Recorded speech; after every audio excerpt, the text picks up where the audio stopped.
Hello student, welcome to my YouTube channel. आज हम आपके लिए क्लास 12 आरोह भाग 2 से चैप्टर 1 हरिवंश राय बच्चन की कविता लेके आए हैं। कविता का नाम है दिन जल्दी जल्दी ढलता है। चलिए इस वीडियो को स्टार्ट करते हैं। हो जाए न पथ में रात कहीं, मंजिल भी तो है दूर नहीं, यह सोच थका दिन का पथी जल्दी जल्दी चलता है, दिन जल्दी जल्दी ढलता है। आइए देखते हैं कवि इस पंक्ति में हमें क्या बताते हैं। पहले हम इसका प्रसंग देखेंगे। इस काव्यांश में कवि ने बताना चाहा है कि लक्ष्य को पाने के लिए बेचैन यात्री अपने लक्ष्य से तेजी से चलता है। यानी कवि बताते हैं कि जो यात्री की जो चाल है वो उससे भी तेजी से चलता है कि जल्दी से मुझे घर पहुंचना है, और उसे लगता है कि मानो जैसे कि उसका दिल है वो अपनी गति से तेज चल रहा है। आइए इसकी व्याख्या देखते हैं। कवि कहता है कि दिन भर चलकर अपनी मंजिल पर पहुंचने वाला यात्री देखता है कि मंजिल पास आने वाली है। वो जल्दी जल्दी चलता है ताकि मुझे घर जल्दी पहुंचना है, क्योंकि वह अपनी प्रिय के पास पहुंचने वाला है। उसे डर लगता है कहीं रास्ते में चलते चलते रात ना हो जाए, इसलिए वह प्रिय से मिलने की कामना से जल्दी जल्दी चलता है। उसे लगता है कि कहीं मुझे रास्ते में ही रात ना हो जाए और मैं अपनी प्रिय से ना मिल पाऊँ, इसलिए उसे लगता है कि दिन जल्दी जल्दी ढल रहा है, यानी दिन जल्दी जल्दी ख़त्म होता जा रहा है। बच्चे प्रत्याश में होंगे, नीड़ों से जाग रहे होंगे, ये ध्यान परों में चिढ़ भरता कितनी चंचलता है, दिन जल्दी जल्दी ढलता है। आइए देखते हैं कवि इस पंक्ति में हमें क्या बताते हैं।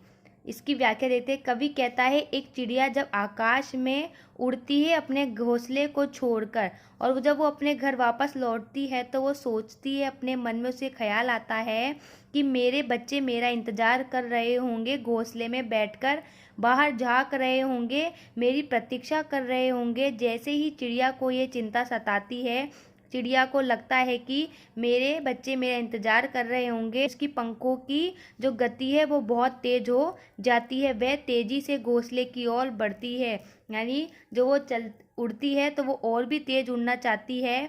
तब उसे लगता है तेजी से ढल रहा है, उसे लगता है कि मानो दिन बहुत जल्दी जल्दी ढल रहा है, और वह तेजी से अपने घर की तरफ पहुंचने की कोशिश करती है। मुझसे मिलने को कौन विकल, मैं हूँ किसके हित चंचल, ये प्रश्न शीत करता पथ को भरता उर में विलता है, दिन जल्दी जल्दी ढलता है। आइए देखते हैं कवि इस काव्यांश में हमें क्या बताते हैं। पहले हम इसका प्रसंग देखेंगे। इस काव्यांश में कवि ने अपने जीवन में प्रेम की कमी के कारण विद्यमान शीतलता और हृदय की व्याकुलता का वर्णन किया। कवि बताते हैं कि मेरे मन में मेरे जीवन में जो प्रेम की कमी है उसको मैं आपके सामने बता रहा हूँ। आइए इसकी व्याख्या देखते हैं। कवि कहता है कि इस दुनिया में मेरा कोई अपना नहीं है, यानी कवि बताते हैं कि इस दुनिया में मेरा कोई नहीं है जो मुझसे मिलने के लिए व्याकुल हो, यानी जो मुझसे मिलने के लिए व्याकुल हो, उसको बहुत सा उत्साह हो मुझसे मिलने है। यानी फिर भी मेरा मन किसके लिए चंचल है, ये मुझे भी नहीं पता कि मेरा मन किसके लिए इतना चंचल है। मेरे मन में किसके प्रति प्रेम तरंग जागे, यानी मेरे मन में किसके लिए प्रेम की तरंगे जग रही है, ये प्रश्न मेरे कदमों को शिथिल कर देता है। यानी कि जो ये प्रश्न है वो मेरे कदमों को आगे बढ़ने से रोक देता है। प्रेम अभाव की बात सोचकर मैं ढीला पड़ जाता हूँ, यानी कि मैं परेशान हो जाता हूँ, ढीला हो जाता हूँ ये बातें सोचकर। मेरे हृदय में निराशा और उदासी की भावना आने लगती है।